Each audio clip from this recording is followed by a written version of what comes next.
Well, welcome back to another edition of 42nd Street Pete's Grindhouse.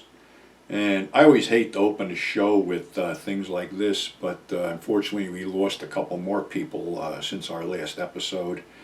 Gullager, a fixture on TV westerns back in the 50s and 60s, star of the Last Picture Show, and endeared himself to horror fans with Return of the Living Dead and Feast. Unfortunately, he passed away a couple days ago at age 93.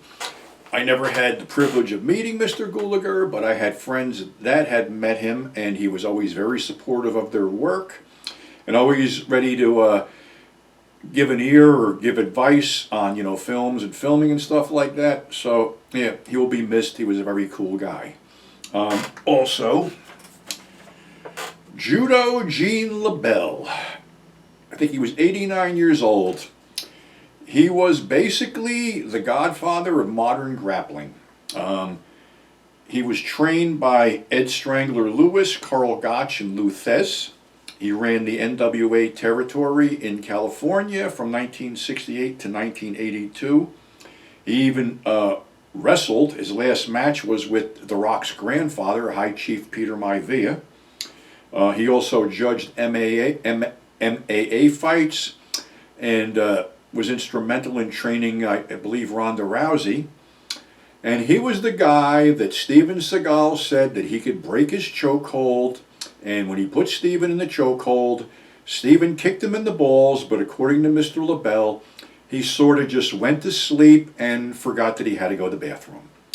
So that's only one little aspect of the whole thing. Gene did a lot of stuff and was at one point known as the toughest man in America. And like I said, he was the father of modern day grappling. And it's a great loss, unfortunately, as both of these men are great losses. But, we get old, things happen.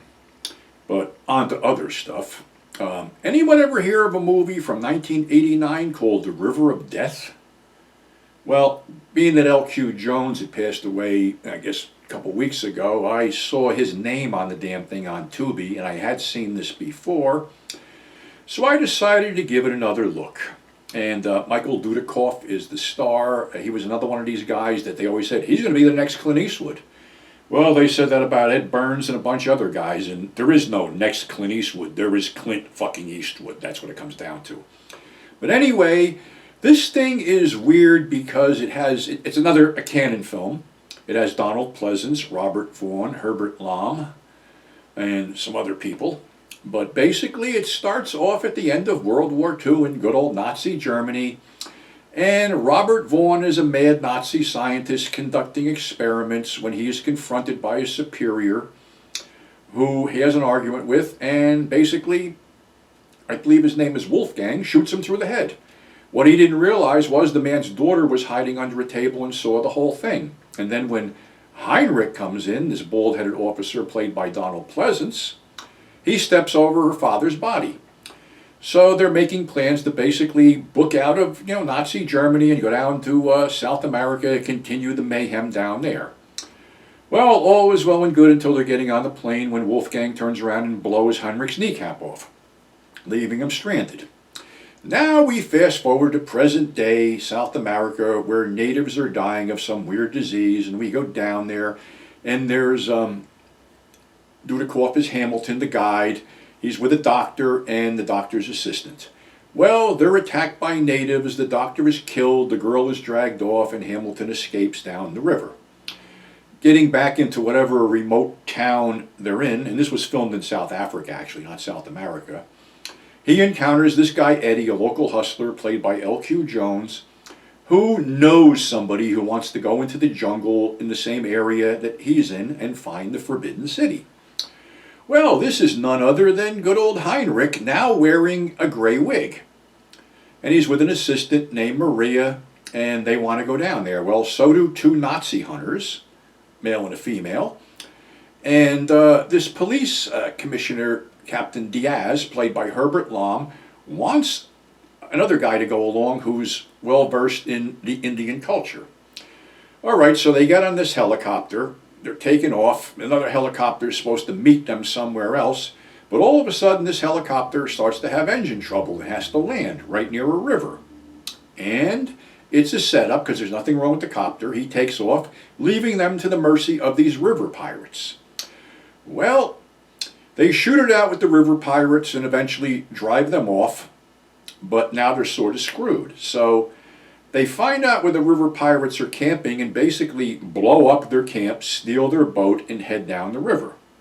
Well, then they encounter their first bunch of natives who attack the ship with canoes shooting arrows. One of Heinrich's henchmen, for lack of better words, gets ventilated with arrows and falls off the side. Eddie uses the mortar that was on this ship to start blowing the canoes up, and they get rid of that batch of natives. Well, there's a lot of natives out there. They encounter another batch of natives who are using a catapult to throw fireballs and flaming arrows at the boat.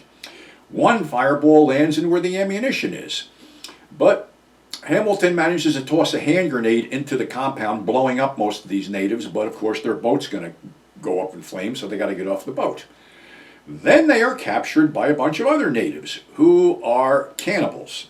But I have to back up because Eddie didn't want to leave. Eddie said he would guard the helicopter. Now, they found the other helicopter, which basically the pilot is dead, full of spears, and Eddie's going to guard that helicopter. Well, Captain Diaz, Colonel Diaz, or whatever the fuck his name is, comes back with two guys on a helicopter. Eddie hides and manages to shoot one of them, but the other guy manages to shoot Eddie in the side, but Eddie plays dead, and when the guy flips him over, he blows his brains out. Diaz looks at him and says, "If you can't fly, I have no use for you," so basically the wounded Eddie has to fly Diaz out. In the meantime, we're back to the cannibal camp, where they're basically having a ritual, and they're passing this, it looks like a cup of blood around, and they get it to the guy who's the Indian expert. He drinks it, and all of a sudden, the cannibals pull out clubs and start beating him and the two Nazi hunters to death. Hamilton gets his gun and starts shooting them. Diaz and Eddie already got in there. They start shooting them. They get away. But Hamilton is concerned that Eddie's wounding, so Diaz shoots Eddie. Diaz is in cahoots with Wolfgang, and they all march into this camp where basically they're experimenting on all tribes of natives. The whole thing is they're trying to create a virus that will basically wipe out anyone who isn't white. How cool is that? It's sort of reminiscent of what's going on right now today with a lot of this shit, but I'll get into that later. But anyway, Hamilton is looking for his girl, the girl who was brought to him and who was covered with sores and shit. She goes, "You found me, but it's too late. I'm going to die." Well, there's another little twist in this thing, because Maria, the girl that's with Heinrich, was the daughter of the man who was killed in the beginning of the movie. So she shoots Wolfgang in the head. Heinrich shoots her. Hamilton shoots Heinrich. And there's a free-for-all. And pretty much everybody fucking dies except Hamilton. Real weird and actually friggin' depressing movie. And the strange thing is that in one scene, Donald Pleasance is bald. Then he's got a brown wig on. Then later on, he's got a gray wig on. Then he's bald. Another weird thing was that Robert Vaughn played a Nazi at least 5 times that I can remember. In the same year he was in this film, he played Adolf Hitler. Another film I saw him in playing a Nazi was Bridget Remagen. Donald Pleasance actually was a POW in World War II. He was shot down. He was a pilot, I believe, or something like that. So him playing a Nazi is a little bit fucking weird. And looks like LQ was in there with Cannon Films just to collect a paycheck, because he also showed up in the Chuck Norris film Lone Wolf McQuade.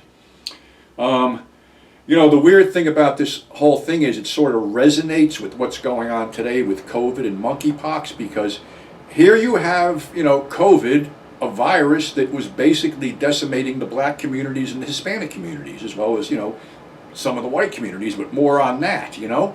And monkeypox is something else that we just got in here that seems to be affecting gay men. So that whole weird-ass scenario of creating a virus that'll kill non-whites, who the fuck knows? I mean, we're living in a weird time, and I don't like to get fucking political here, but it is a weird time.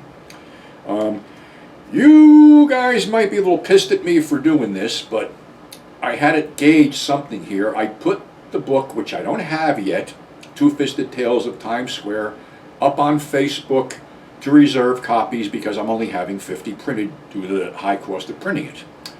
Well, as of this little recording here, I'm pretty much sold out. Not to say I won't do a second printing, because I will, but I'm humbled and flattered that a book that nobody's read yet and that I don't even have in my hand has basically sold out within 2 fucking hours.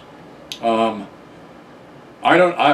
astonished. Like I said, I'm humbled and amazed that this is going on, but in the same breath, I'm also vindicated because, you know, I was pretty much put down by a lot of people before I got involved with these other people with Grindhouse Resurrection and Two-Fisted Tales at Times Square. Dealing with people who actually believe in what you're doing and actually encourage what you're doing is a complete polar opposite to dealing with people that constantly put you down, constantly badmouth you, and are still constantly badmouthing you and putting you down. I was told by a convention promoter that I thought was a friend for over 30 years that no one comes to this convention to see you, no one cares what you do, and what you do is not working anymore. Well, obviously it is working because, like I said, I don't do this for me. I do it for the fans, and there's 1,000 subscribers on YouTube, so obviously I'm doing it for you. The books I do because I enjoy it. I enjoy creating. So to tell me that no one gives a shit about what I do, I think you have the problem, my friend, because maybe no one gives a shit about what you're doing anymore, and it's obvious the way you've basically let what was once the premier horror and drive-in convention in the country basically become a mud show, in the words of Jim Cornette. And, you know, I honestly, and unless somebody can throw this in my face, I don't think I've ever said that, you know, I'm the greatest thing since sliced bread, because I'm not. I don't think I've ever said that, you know, everybody should read my shit, because I don't. I basically just sit here and create things, and if people like them, I'm flattered that they like them. I don't have to go out and print up stickers with my picture on them saying I'm the world's greatest celebrity, because I'm not. I never achieved, but I never sought to achieve celebrity status or whatever the fuck's going on here. It just happened. And sometimes it's good, other times it's bad. And during, you know, before I got involved with these other people, I wasn't having a good time doing this, and it reflected in what I'm doing. And now I'm back, I'm energized. I just, you know, finished this book up, which I think is good. And obviously other people think what I'm doing is good because they wouldn't have ordered it. And like I said, I'm not going to, you know, not, you know, do another run of it, because I am. It's just, you know, financially things are not good. And I'm, you know, I have a mother that's 93 years old, living in New Jersey, who's bedridden, and I'm helping take care of her, make sure she can stay in the house instead of going in some shithole nursing home. So a lot of things go south that way, and with my dogs, and one of them needs surgery, there's that. So I am limited to what I can spend on product, but I'm not going to disappoint anyone. I'm going to get a second run in. And like I said, thank you very much, because I am just flattered that the way things are going and that people actually like what I'm doing here and appreciate the work we're all putting into this stuff. And don't worry, Kate, you were first on my list. I put a copy on the side for you, so there's no problem there. I will let everyone know when I got a second run in. Right now there's about 8 left, and I'm sure they'll be gone by the end of the day. So again, you know, my sincere thanks. It's a privilege, and it's humbling at the same time to be able to create something that people actually like and people that, you know, actually want to read more about. So again, thank you. And thank you for tuning in. Thank you for subscribing. And hey, we'll see you on the flip side. So until then, stay safe.